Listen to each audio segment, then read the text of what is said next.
What's up, guys? Schroeder here. I posted a poll on my YouTube channel and asked what you guys wanted to learn more about. So here I am, and it was overwhelmingly mostly negotiation. So I figured I'd make a video a little bit more about that.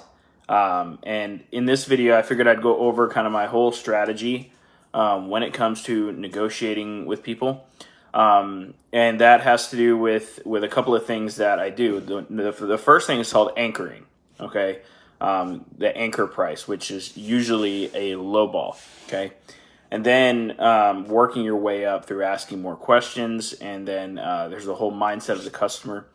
And my students, actually one of them the other day, he just joined the program like last week. He's just been using the anchoring and the bullet script that I recently built, and he's been closing deals left and right. Pretty awesome. He's like, let's not start Google ads yet because I got too many coming through Facebook and I got too much stuff. So it was awesome. But I wanted to go over this really quick and kind of explain exactly what all of these terms mean. These are terms that I've kind of created and that I've learned through sales and through high ticket masterminds and stuff that I have attended, right? So let's start off with anchoring. Okay, so anchoring, or the anchor price, is usually the low ball offer to begin with. Okay, so why do we usually start with that? Well, number one, less is more, right?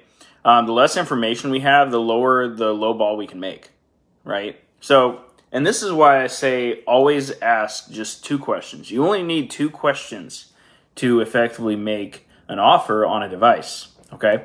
And those questions are, what device is it? What's wrong with it, okay?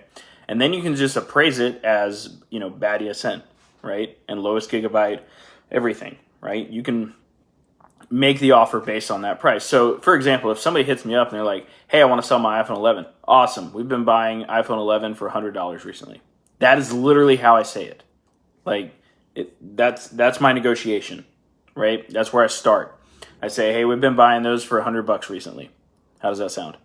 And, they'll either, get upset or they will agree. A lot of the times they will agree. They'll be like, oh, okay.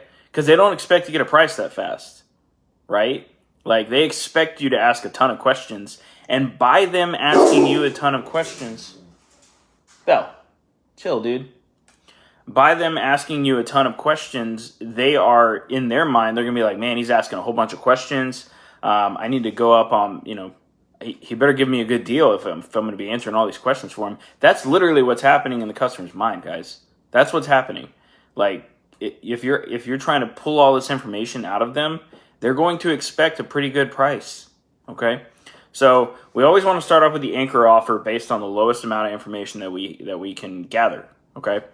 And then from there, if they disagree with it, right? If they disagree, what we want to do then is we want to start using the bullet method. And the bullet method is, not firing all your bullets at once, right? That's essentially the method. Don't ask all your questions at once, because if you ask all your questions at once, you can only make one offer, right?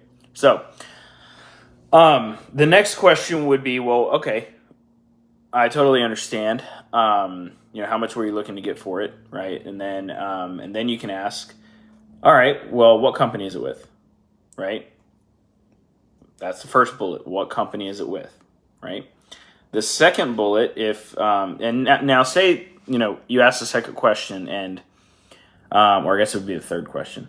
But let's say you ask what company it's with and they're like, oh, it's unlocked. I'm like, oh, okay, great. All right, well, it looks like I can actually do, $200 for it, right? And that changes the whole game, right? They still remember your first offer, but they also realize, oh, I didn't tell them what company it was with. And now you're like, oh, well, I can actually do $200. Oh, okay, well, that's a little bit more reasonable, right? And now in the customer's mind, you've gone up by $100, right? And that's different. That's Now let's say they give you the company and, you can't go up in the price, or they say no, right? The next thing that you can do is be like, okay, well, what's the storage capacity of it? Or how many gigabytes does it have, right? Oh, well, it actually has 256. Oh, okay, awesome. Well, it looks like I can actually do, I don't know, 225 for it, right? And then you've gone from 100 to 225. You've gone up by $225 while, kind of coaching the customer through this, right? And this is the bullet negotiation method, guys. This is just not asking all the questions all at once, because you're losing out on money by doing that, right? So, for example, the other day, I bought an iPhone 13 Pro Max, 256 gigabytes, but I appraised it as 128, and I bought it for $400. I found out able to make more money on it. I was able to make, I believe it was $60 more in profit on it because I didn't ask all of those extra questions. By asking all of those extra questions, you are limiting yourself on how much you can work with the price. So don't ask all your questions at once, okay? Now, the next part of this whole strategy when it comes to negotiation, I posted a video yesterday of me on the phone talking with a customer. And one thing you guys will notice in that video, if you watch it, is I am very honest and I'm very transparent. I told them I was a reseller straight up. I was like, hey, I just want to be fully transparent. I'm a reseller, and I do have to make a profit on the items that I buy. And then I was like, all right, well, let me take a look at it on eBay. I see one sold here for $540. And I was just kind of going through it, and I was like, it looks like I can do about $360. I'm going to pay probably about $50 in fees on eBay. Is that all right with you? And she was like, yeah, that's cool. Guys, be honest with your customers. You will earn their business forever if you are honest with your customers. Okay? Now, I know a lot of people, like everything that I'm saying goes against the usual phone flipping like logic when it comes to negotiation. Never tell them you're a reseller. Never tell them this.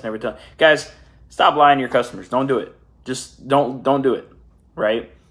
Because if you're honest with your customers from the very first meetup with them, they will do business with you forever. And this kind of goes into the lifetime value of a customer, which is something I teach my students heavily. Is you want to make money on this deal, but you want to secure money in the future deals from that person.